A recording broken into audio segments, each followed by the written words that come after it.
Alors bonjour tout le monde.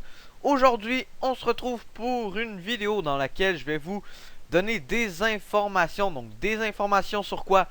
Tout simplement sur le bottleneck. Donc pour ceux qui savent pas, le bottleneck c'est quoi? C'est tout simplement, en fait c'est dans le domaine de l'informatique, donc dans les PC. Donc c'est tout simplement quand votre carte graphique est trop puissante pour votre processeur. Donc je vais vous expliquer qu'est-ce que ça crée le bottleneck.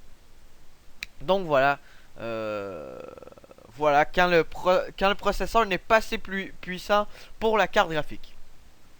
Donc je vais vous montrer, en fait je me suis fait des petites images de voitures pour vous donner un peu une image d'un bottleneck.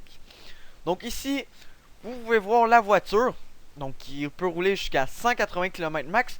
Mais ici, vous voyez la vieille caravane qui peut seulement rouler 60 km à l'heure max. Donc au passage, désolé pour les dessins. Donc en fait, cette voiture, elle a beau avoir un max speed, une vitesse maximum de 180 km à l'heure, elle ne pourra jamais le rouler à cause de cette caravane. Donc dans cet exemple, euh, la caravane c'était le processeur, donc le CPU, et la Lamborghini ou la voiture rapide, c'était la carte graphique. Donc voilà. Donc ça sert à rien, si vous avez un processeur nul à chier, de vous prendre une Ferrari comme carte graphique. C'est complètement inutile, parce que comme je l'illustre très bien, voilà quoi, je l'illustre tellement bien, comme je l'illustre dans cette image, ben, même si elle peut rouler à son maximum, elle ne pourra pas. Donc voilà. Euh, Maintenant que ça est dit, j'espère que vous en avez un peu appris sur le bottleneck. Maintenant, je vais vous donner, en fait, qu'est-ce que vous devriez prendre en fonction de votre carte graphique. Donc j'ai ici plusieurs cartes graphiques. Donc j'ai essayé de prendre les plus populaires possibles. Donc voilà, on va tout de suite commencer avec celle que je vous avais proposée dans le PC de Gamer à 500€. Donc la R9 260X ou l'équivalent chez Nvidia, la GTX 750. Donc pour cette carte graphique, je vous conseille minimum, hein, c'est toujours le minimum, un FX 4300 ou un Intel Core i3 haut de gamme. Donc attendez, un Intel Core i3 haut de gamme. Donc vous ne prenez pas des Intel Core i3 bas de gamme, ça marchera pas, il faut minimum un haut de gamme. Donc voilà, essayez de prendre les plus récents. D'habitude c'est les meilleurs. Ben en fait, voilà quoi. Ensuite, on passe maintenant à la R9 270, pas de X, ou la GTX 750 Ti, donc qui sont toujours deux cartes graphiques équivalentes. Pour, euh, pour ceux-ci, je vous conseille de garder le même processeur, donc le FX 4300, mais vous lui donnez un petit overclock d'environ 0.2 0.4 GHz et là vous n'aurez plus de bottleneck. Ou un Intel Core i5 bas de gamme. Donc voilà quoi, les 2500K environ dans ce style-là. Ensuite, on passe maintenant à ma carte graphique, donc une R9 270X. Non. Il arrête pas de me saouler avec ça. Une R9 270X ou une GTX 760. Donc je vous conseille minimum un FX 6100.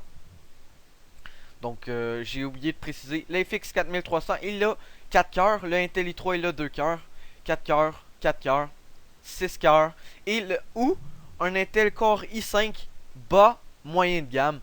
Donc voilà, un peu plus haut que le 2500K, ça serait préférable. Mais bon, le 2500K reste encore très bien si vous l'overclockez de 0.2 ou 0.3 GHz.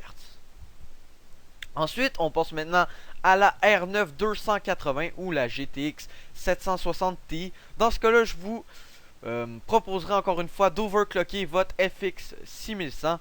Donc un petit overclock de, comme je l'ai dit, de 0.2 à 0.4, ça devrait suffire. Ou de prendre un Intel i5 moyen de gamme. Donc voilà, un peu plus haut de gamme que le 2500K. Voilà. Ou vous faites un gros overclock sur votre 2500K d'environ 0.8 à 1 GHz. Ensuite, on passe à la R9 280X ou la GTX 770.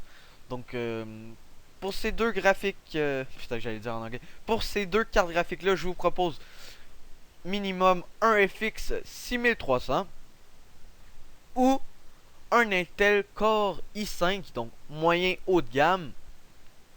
Ou, si vous voulez aussi, vous pouvez prendre un FX 6100, mais l'overclocké de 0.7 à 1 GHz.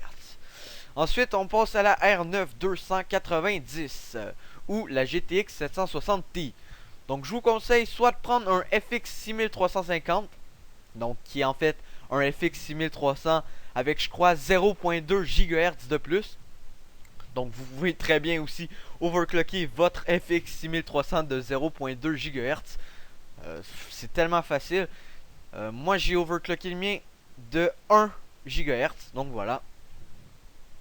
Ou un Intel Core i5. On était rendu où? Oui, voilà. Ou un Intel Core i5 haut de gamme. Donc, on parle ici dans les 3550K environ. Ou quelque chose comme ça. Et pour finir, la R9 290X ou la GTX 780, ou vous pouvez même rentrer la 780 Ti ou la GTX Titan. Donc pour cette fois-ci, je vous conseille un FX 8350, donc un 8 coeurs, ou vous pouvez très bien aussi overclocker comme moi de 1 GHz, ben de 0.8 à 1 GHz votre FX 6300 et ça va être déjà très bien. Ou votre FX 6350 de, je sais pas moi, 0.5 GHz. Donc voilà. Ou vous prenez un FX 8350 ou un FX 8320 et vous l'overclockez de 0.3. Ou vous prenez un Intel i5 très haut de gamme. Donc on parle ici d'un i5 3770K. Donc environ, ou un 3750K overclocké un peu, genre de 0.2 GHz, ça devrait suffire. Donc en tout cas les gens, j'espère que cette vidéo vous aura plu. Donc et j'espère que je vous en aurai appris sur le bottleneck. Et on se dit à la prochaine les gens. Allez, peace. Oh putain, souris qui bug. Allez, clique sur stop paille tout le monde. Je vais couper de toute façon.